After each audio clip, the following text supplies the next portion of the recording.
జగన్మోహన్ రెడ్డి అధికారంలో ఉన్నప్పుడు ఆయన అధికారాన్ని కోల్పోవటానికి గల కారణాలేంటి? ఈ అంశాల మీదే చాలా డిబేట్లు నడిచినాయి. ఎన్నికలు జరిగిన తర్వాత, ఫలితాలు వచ్చిన తర్వాత కూడా అసలు జగన్ ఓడిపోవటానికి కారణం ఏంటి?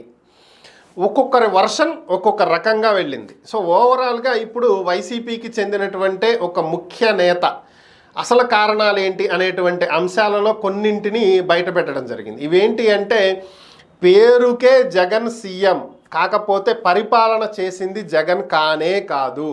జగన్ పేరుని ఉపయోగించుకుని కొంతమంది వాళ్ళే షాడో సీఎంలుగా, సింపుల్గా చెప్పాలంటే ప్రత్యామ్నాయంగా, అంటే జగన్కి సమాంతరంగా జగన్ వరకు ఏది రానివ్వకుండా మొత్తం వాళ్లే నడిపించారు. వాళ్ళ వల్లే ఈరోజు ఈ పరిస్థితికి దిగజారటానికి కారణం. వీళ్ళు ఎవరు అంటే సజ్జల రామకృష్ణారెడ్డి, విజయసాయిరెడ్డి, పెద్దిరెడ్డి రామచంద్రారెడ్డి, చెవిరెడ్డి భాస్కర్ రెడ్డి, వైవి సుబ్బారెడ్డి, ఇలా కొంతమంది ఉన్నారు. సో వీళ్ళే పేరుకి జగన్ ఫోటోని ముందు పెట్టి జగన్ సీఎం అని చెప్పి వెనకాల మొత్తం నడిపించింది వీళ్ళే జగన్ చుట్టూ ఉన్నటువంటి ఒక కోటరీ. వీళ్ళు చేసినటువంటి పనుల వల్లే పార్టీ ఈరోజు ఈ స్థితికి పడిపోయింది.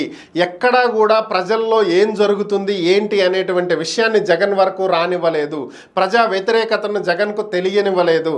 కేవలం సంక్షేమ పథకాలు ఇస్తున్నాం కదా, మనం అధికారంలోకి వచ్చేస్తామనేటువంటి భ్రమను జగన్కు కల్పించారు అని చెప్పి ఒక వైసీపీ నేత చెప్పడం జరిగింది. ఇంతేకాకుండా తమ సొంత వాళ్ళకి, సింపుల్గా చెప్పాలంటే ఆంధ్ర క్రికెట్ అసోసియేషన్లో తమ కుటుంబానికి అలాగే తమ అనుచరులకు భారీ స్థాయిలో దాంట్లో ప్రవేశాలు కల్పించి మొత్తం వీళ్లతోటే నింపటం జరిగిందని, అలాగే కొన్ని గనులని తమ సొంత వాళ్ళకి కేటాయించుకుంటం జరిగింది. ముఖ్యంగా నగరిలో రోజాని వ్యతిరేకిస్తున్న వాళ్ళని వీళ్ళే ప్రోత్సహించి రోజా ఫ్యామిలీకి ఉన్నటువంటి గనుల లీజుని రద్దు చేసి వాటిని కూడా వీళ్ళ అనుచరులకు ఇచ్చి వాళ్ళని ప్రోత్సహించడం జరిగిందని, కొంతమంది వాళ్ళకు అనుకూలంగా ఉన్న టీడీపీ నాయకులకు కూడా ఇచ్చారని, గతంలో డిజిటల్ కార్పొరేషన్ చైర్మన్గా వ్యవహరించినటువంటి ఒక వ్యక్తికి అటవీ కార్పొరేషన్ చైర్మన్ అప్పగించారని, ఇలా అనేక నామినేటెడ్ పోస్టులు కేవలం వీళ్ళకి నచ్చిన వాళ్ళకి, వీళ్ళు మెచ్చిన వాళ్ళకి, వీళ్ళకి డబ్బులు ఇచ్చిన వాళ్ళకి,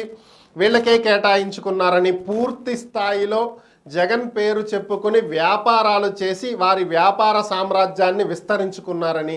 ఇక వైజాగ్ విషయానికి వస్తే అటు విజయసాయిరెడ్డి ఇటు వైవి సుబ్బారెడ్డి ఇద్దరూ కలిసి అక్కడ గ్రూపు రాజకీయాలను ప్రమోట్ చేసి అక్కడ పూర్తిగా వైసీపీ నిర్వీర్యం అవ్వడానికి కారణమయ్యారని, వీటన్నిటి కారణాల వల్లే జగన్ ఓడిపోవటం జరిగిందని, జగన్ అసలు సీఎంగా చేయలేదని, జగన్ పేరు చెప్పుకుని వీళ్ళే అంతా నడిపించారు అని చెప్పి ఆ వ్యక్తి చెప్పడం జరిగింది. మరి ఓవరాల్గా ఇవి కొన్ని విషయాలు మాత్రమే, ఇంకెన్నున్నాయో తెలియదు.